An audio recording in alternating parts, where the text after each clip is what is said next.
Olá, você que está ligado na programação do Canal Rural, seja muito bem-vindo ao Bom Dia Senar Mato Grosso. Aliás, muito bom dia para você que nos acompanha nesta quarta-feira. Pelos próximos minutos, pelos próximos 22 minutos, a gente vai falar um pouquinho sobre a próxima safra de soja, uma safra que certamente é uma das com cenário mais incertos para o produtor rural, ou seja, tem muitas variáveis acontecendo e por isso este é o tema de hoje do Bom Dia Senar Mato Grosso. A gente está aí há cerca de um mês, pouco menos de um mês, para o sinal verde do plantio da safra de soja aqui em Mato Grosso, em outros estados do país também. Então todo mundo atento ao que pode acontecer nesse novo cenário, desse novo ciclo da oleaginosa. Quem está aqui comigo hoje no estúdio do Canal Rural Mato Grosso em Cuiabá, Cleiton Gauer, ele que é gestor técnico do IMEA, o Instituto Mato Grossense de Economia Agropecuária, que faz parte, claro, do sistema Famato. Cleiton, bom dia, tudo bem? Seja bem-vindo. Bom dia, Patrônio, muito obrigado. Sempre é um prazer estar aqui conversando com vocês e conversando com o amigo telespectador e produtor. Num momento em que muita gente, Cleiton, se pergunta, qual é o desenho, qual é o cenário dessa próxima safra de soja? Acredito que talvez nunca antes uma safra começou com tantas incertezas, tantas variáveis que possam interferir diretamente no preço da commodity e, claro, no negócio do produtor, Sem dúvida. O produtor já tinha uma série de fatores que ele tinha que prestar atenção e agora, no ano passado para cá, parece que triplicaram esses pontos de atenção dele e não só a preocupação de produção dentro do campo, como cenário externo, câmbio, que traz diversas preocupações para a atividade do amigo produtor. Exatamente. Então, fique ligado com a gente aqui, acompanhe essas apresentações, algumas análises que serão feitas aqui hoje. E se você quiser participar do programa, é só enviar mensagem pelo WhatsApp, o número está aparecendo na tua tela, 6599 212 1055. Se tiver alguma dúvida sobre a safra, alguma pontuação que você queira fazer, mande essa mensagem para a gente vai ler aqui no programa com o seu nome, claro, a cidade, região de onde você está falando. Vamos lá, Cleiton, tem muita informação. Vamos começar desenhando um pouquinho do cenário mundial da produção de soja? Não tem como a gente falar de soja sem falar um pouquinho do cenário mundial. Então, na perspectiva para a safra 19-20, é o Brasil ultrapassar a produção de soja dos Estados Unidos, a gente alcançar 123 milhões de toneladas, enquanto que os Estados Unidos vai regredir um pouquinho em relação à produção, ele tem mudança de área em função principalmente para milho, e isso traz um cenário de uma produção mundial em torno de 341 milhões de toneladas para a safra. É uma produção menor do que o último ciclo. Menor que a anterior, basicamente quase um pouquinho mais de 5% em relação ao ano anterior. E aí também, do outro lado, a gente faz essa análise dos principais consumidores. A China se mantém como o principal consumidor com um pouquinho mais de 100 milhões de toneladas consumidas. A gente com uma perspectiva de aumento em relação ao mundo, mas uma perspectiva de redução em relação ao país, basicamente ficando estável o país asiático. E quando a gente analisa esse balanço de oferta e demanda, então em relação a tudo que é produzido, em relação a tudo que é consumido, a gente viu um aumento de estoques basicamente na safra 18-19, que está a barra em vermelho, que mostra aí toda essa disputa comercial acabou acumulando soja, principalmente nos Estados Unidos, e a perspectiva é que isso recue, principalmente a gente consumindo mais estoque nesse ano, em função da queda de produção dos Estados Unidos. Isso seria um cenário positivo, mas a gente tem uma série de outros fatores que acabam impulsionando e acabam dando um viés. Só para a gente fazer um resumo antes de você passar para o próximo slide. Quer claro. dizer, a gente tem uma queda de produção mundial, em função da queda norte-americana, e uma perspectiva de aumento ali de consumo. Vai acabar, mas você não tem uma pressão muito grande justamente porque você teve uma oferta um pouco maior de venda dessa guerra comercial que acabou mantendo muito tempo estocado soja lá nos Estados Unidos. Seria esse mais ou menos o desenho. Se a gente analisar a linha azul, basicamente a produção, nos últimos anos a produção vinha superando o consumo, então a gente vinha acumulando os estoques a partir da safra 12-13 ali até a safra 18-19, quando a gente alcançou o ápice com a guerra comercial, e aí nesse ano é a primeira vez que a gente acaba produzindo menos do que consome, que aí a gente acaba dando um alívio, digamos assim, aos estoques mundiais de soja. Quando a gente tem uma produção menor, a expectativa é de que os preços melhorem. Sim. Esse vai ser o cenário ou não? Infelizmente não. Era a expectativa em relação ao balanço de oferta e demanda, mas quando a gente analisa principalmente aqui o gráfico de evolução das cotações internacionais, e aí lembrando que a gente no Brasil, nós temos a cotação em Chicago mais o prêmio, tanto a gente analisa a linha em verde mais claro, a que está mais abaixo. A mais abaixo a gente analisa o preço em Chicago, e a linha verde mais forte, a gente soma isso ao prêmio, e a questão da relação cambial na linha vermelha. Se a gente olhar lá em meados do ano passado, a partir de maio de 2018 ali até julho, nós tínhamos a questão da greve dos caminhoneiros. Basicamente a gente teve um mercado travado. A partir dali, todos os meandros da guerra comercial acabaram influenciando, dando uma sequência muito grande de queda nos preços de Chicago, mas a gente teve uma manutenção, os prêmios acabaram compensando nesse momento para o país. Uhum. E aí veio o primeiro surto de peste suína lá em agosto, basicamente deu uma sustentação nesses prêmios, isso começou a ampliar.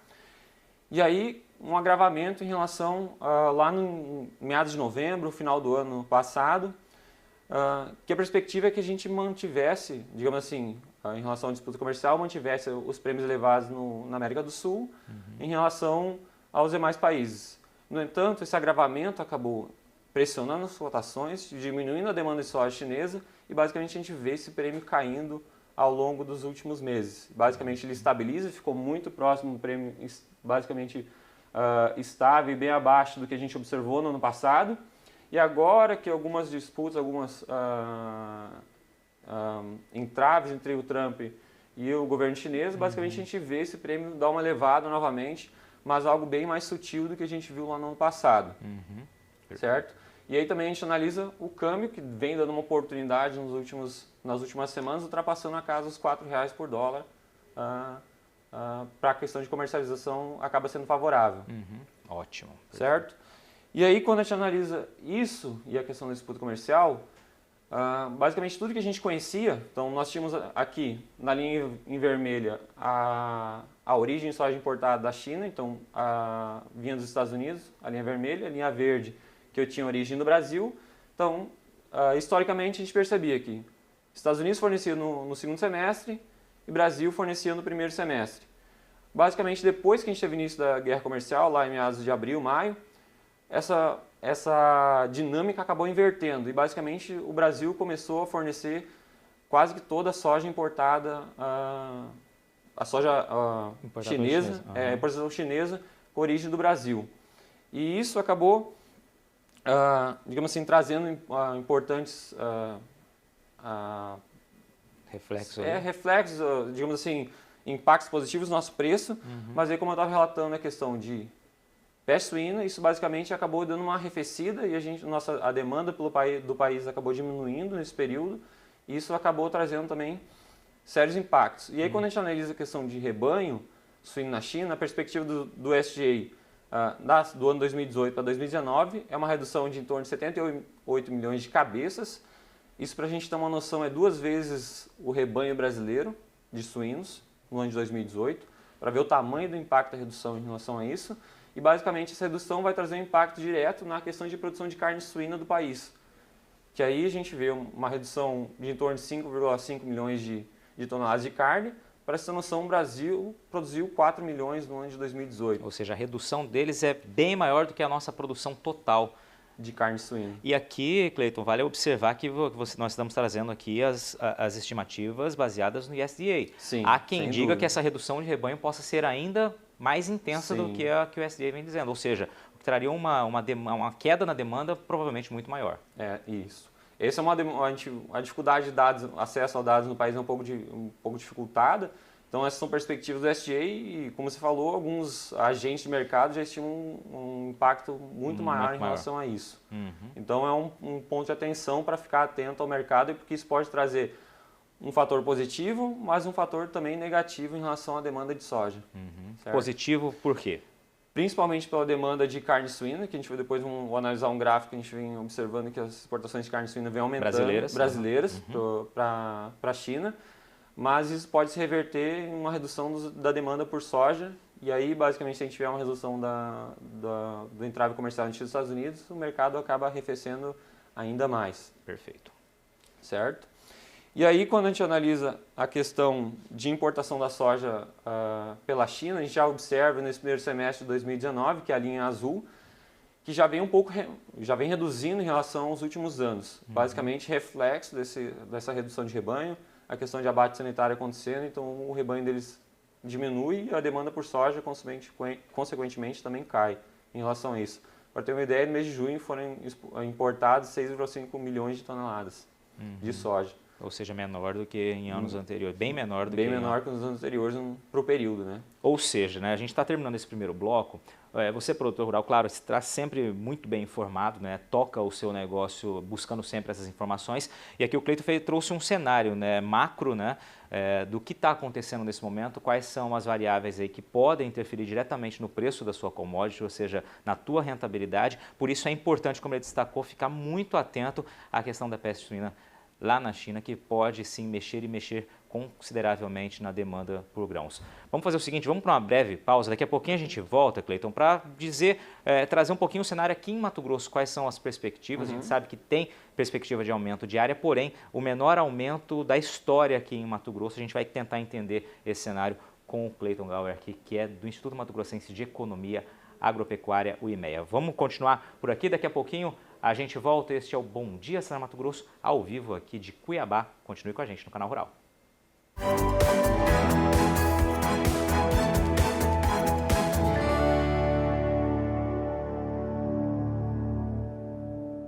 Estamos de volta ao estúdio do Canal Rural Mato Grosso aqui em Cuiabá. Este é o Bom Dia Senar Mato Grosso. Hoje trazendo aí o cenário que permeia essa nova safra de soja que terá início aí aqui em Mato Grosso já no próximo mês, né? Daqui a aproximadamente um mês começa o sinal verde para o plantio. É claro que esse plantio vai depender do regime de chuvas, né, e da estratégia de cada produtor. Mas o cenário está sendo aqui apresentado pelo Cleiton Gauer, que é gestor técnico do IMEA, o Instituto Mato Grossense de Economia Agropecuária. Cleiton, depois de desenhar e trazer, né, as informações mais macro, né, de como está o cenário mundial da oleaginosa, perspectivas de produção, de demanda, interferência da peste suína lá na China, o que pode ser causado, vamos trazer um pouco as informações aqui para Mato Grosso, ver como o produtor de Mato Grosso está visualizando essa safra e qual o comportamento que já pôde ser identificado pelo próprio IMEA. Perfeito. Então, trazendo uma evolução então, da área de plantio e produção de soja de Mato Grosso. Então, a perspectiva é que a gente alcance na safra 18/19, então uma área de 9,7 milhões de hectares e em torno de 32 milhões, quase 33 milhões de toneladas produzidas. Se a gente analisar nos últimos 3 anos, nossa produção basicamente anda de lado, certo? Essa perspectiva e basicamente em função também, os incrementos de áreas eles acontecem de uma forma mais sutil em relação aos últimos anos, o produtor percebe essa dificuldade e acaba às vezes investindo mais dentro da propriedade do que em ampliação de novas áreas. A gente vê quando fala em ampliação de novas áreas, a gente percebe que o movimento aqui em Mato Grosso, claro, é conversão de áreas de pastagem ou pastagem degradada em áreas de agricultura. Esse movimento também esse ano tende a ser menor, então. Sim, porque quando a gente analisa, apesar de essa área já estar aberta, ela ter uma estrutura física já de solo bem definida, o produtor precisa investir principalmente em fertilidade, recomposição, seja calcário, uma gessagem. Então, esse investimento acaba sendo pesado inicial e quando a gente não tem uma perspectiva muito boa do mercado internacional, principalmente, ele acaba dificultando isso e ele acaba evitando esses investimentos e se expondo menos ao risco nessas áreas. Se eu não me engano, o número que vocês trazem até então para essa próxima safra é de um aumento de menos de 0,6%, né? Ou seja, pouco mais de 0,5% de aumento, ou seja, é o menor incremento dos últimos anos isso aí mesmo. na série histórica. E aí, basicamente, quando a gente fala em questão de incremento, a gente analisa esse gráfico aqui. A área verde, basicamente, são as áreas de participação de primeiro e segundo ano dentro do cultivo total do estado. Então, a gente percebe que as áreas de primeiro e segundo ano vêm participando cada vez menos dentro do total cultivado em Mato Grosso. A gente vem basicamente flat nos últimos 3 anos. E aí a gente vê a relação da curva de produtividade aumentando, em função principalmente desses investimentos que o produtor acaba fazendo. E às vezes uma eventualidade, principalmente por questões climáticas, como a gente observa ali, essa produtividade cai, mas a perspectiva no longo prazo, isso vinha ampliando cada vez mais nos próximos anos. Ou seja, investimento na própria lavoura ali, na né? própria lavoura. Ter resultados melhores, mais eficientes. E aí quando a gente olha essa demanda, digamos assim, para onde vai essa produção mato-grossense, nossa maior fatia vai para as exportações, certo? O consumo interestadual ele pega uma fatia, as exportações consomem 60%, o mercado interestadual, ou seja, para outros estados da federação, em torno de 10% e Mato Grosso absorve em torno de 30%. E aí analisando esse gráfico lateral de linha aqui, uma variação acumulada nas últimas 8 safras, a gente percebe que a produção, a linha azul, ela cresceu 52%, E basicamente o que deu sustentação desse mercado, deu liquidez, digamos assim, foram as exportações que cresceram 81% no mesmo período. E aí a questão do consumo MT, principalmente focado para esmagamento e produção de biodiesel também, dá uma certa fundamentação, mas o consumo interestadual acaba diminuindo em relação aos últimos anos, pega uma fatia muito menor do que era lá no início. O que confirma a nossa dependência total das exportações. Sem dúvida. Né, muito forte. E aí, basicamente, toda essa perspectiva de mercado, então, em relação à balança de oferta e demanda, traz a nossa questão de comercialização de insumos. Como que a gente está se preparando para essa próxima safra? Então, a gente faz um acompanhamento mensal dessa evolução em relação à comercialização do produtor desses insumos, fertilizantes, defensivos, sementes, e a perspectiva, até no último mês, que se alcançou 89% do total para essa próxima safra comercializado. A gente via essa linha em vermelho que demonstra isso, a gente via um avanço lento lá no início, principalmente pela evolução do dólar naquele período, os custos elevados, até mesmo o próprio insumo em dólar cotado mais caro em relação aos anos anteriores, acabou dificultando, mas a gente acabou conseguindo recuperar e alcançar basicamente a média dos últimos 5 anos para o período, para a safra que deve começar, como você bem falou, no mês que vem. Agora a gente tem aí cerca de 10%, 11% aproximadamente de insumos ainda para serem adquiridos, no momento em que o dólar está voltando a subir, né? Subindo com muita ênfase. Qual o nível de preocupação desses produtores? O que falta adquirir? Certo. Esses produtores basicamente estão focados principalmente no repique de alguns insumos, estão tentando aproveitar melhores oportunidades, garantir, digamos assim, o que a gente chama de grosso da safra, que ele realmente vai precisar, sementes, fertilizantes, e acaba esperando para negociar algum insumo que vai, digamos assim, vai ser mais pontual na sua produção. É um risco, porque ele assume uma exposição ao mercado, basicamente, então, como não esperava que esse dólar subisse, isso pode acabar atrapalhando a negociação e prejudicando a questão, ou aumentar os custos da sua produção para essa próxima safra. Perfeito. E aí isso também vem acompanhando a questão de comercialização da própria soja no estado, certo? Quando a gente analisa, nós temos a linha mais... Muito bem, estamos de volta aqui do estúdio do Cuiabá, com Bom Dia Senar Mato Grosso. Cleiton estava falando rapidamente aqui sobre a comercialização de insumos, chegou na média histórica, falta ainda cerca de 10% para adquirir. Isso, então um avanço um pouco lento em relação aos anos anteriores, mas basicamente a gente alcançou a média dos últimos 5 anos. Comercialização também até agosto, esse dado que a gente tem aqui, a perspectiva estava um pouco lenta no mês passado em função do dólar, mas nesse início de mês a perspectiva é que se dá uma fluidez um pouco maior em função do dólar subindo, comercialização avança em relação aos últimos anos. E aí, trazendo a questão de evolução de custo de produção da soja no estado, a gente alcançou então a máxima de custo de produção em torno de R$ 3.900 por hectare em relação ao custo total. E aí, dentro dessa fatia de custo, basicamente nós temos 57% é custeio, e aí desse custeio, basicamente 21% de defensivos, fertilizantes em torno de 22% e a questão de sementes com 9% do total. Cleiton, a gente tem um minutinho, eu queria que você trouxesse essa próxima tela agora, que ela diz muita coisa. Né? Perfeito, e aí isso mostra a preocupação para a nossa próxima safra. A gente, da mesma forma que analisou lá antes, a questão da variação acumulada, em relação aos últimos 8 anos, enquanto que o preço subiu apenas 33%, nosso custo ele dispara em torno de 77% de aumento nos últimos 8 anos. E aí, basicamente, olhando para a questão de preço na linha verde, e a questão em reais por saca, em dólares por saca, basicamente a gente vê um aumento em reais, mas basicamente flat nos últimos 3 anos, estável, digamos assim. E aí, quando analisa isso em dólar, acaba mostrando que o poder de compra em dólar do produtor, principalmente com os insumos cotados em dólar, acaba diminuindo. E aí, basicamente, o nosso efeito é cambial dessas cotações que a gente tem aqui em relação aos últimos anos. Aqui mostra o cenário atual do produtor preocupado. Rapidamente, 10 segundinhos, o que a gente pode fazer, qual a orientação do produtor? Bom, primeiro de tudo, ele está atento à relação ao seu custo de produção, ele tem que estar sempre analisando isso. Questão de estratégia de comercialização bem definida, se ele não tem, ele procura estabelecer uma, porque isso é importante. Atento à disputa comercial, que pode trazer benefício no momento, mas pode trazer uma preocupação no longo prazo quando isso se resolver para o amigo produtor. Tá ok, Cleiton. Demos uma corrida aqui, recado dado. Obrigado pela sua participação. Imagina. Obrigado a você que nos acompanhou nesta manhã de quarta-feira. Esse bom dia, Senar Mato Grosso. Aliás, uma excelente safra para você. Falta pouco mais de um mês ou pouco menos de um mês, dependendo da tua região. Informações na cabeça, análise no mercado e vamos para cima. Um abraço, até semana que vem.